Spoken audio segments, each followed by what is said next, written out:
After reviewing the other databases, I'm now going to show you Google Scholar. Google Scholar is a useful source if you do not have access to other databases.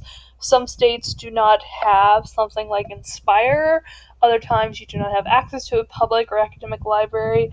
The thing about Google Scholar, though, is that it does cost money with some of the articles. And I'm going to show you some ways to search with it. And it's actually not starting with the search bar. I'm going to click on Settings.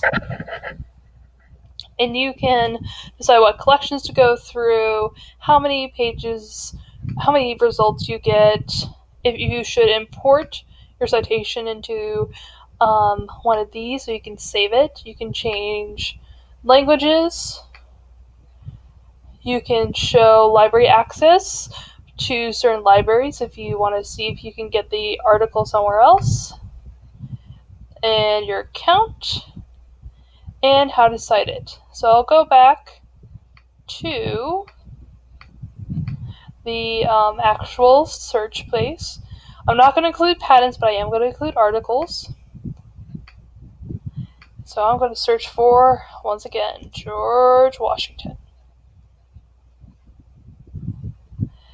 And you can customize the dates, sort by date, include citations, my citations. And now, because you've done a search, you can now do an advanced search.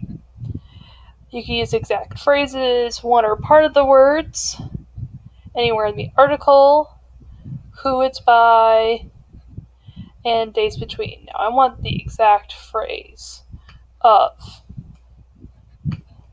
George Washington. And I want it in the title of the article. The Writings of George Washington is a book, papers. There's a citation of it. So you see it's more of citations, but there's PDFs. So let's click on the writings. And it's through Google Books. And so it's things like that. And as you can see, you don't have access to full articles necessarily. They can show you a bunch of different results, but it may not be accessible to you or as relevant. But it's still a useful source if you need something outside of the range that you currently have.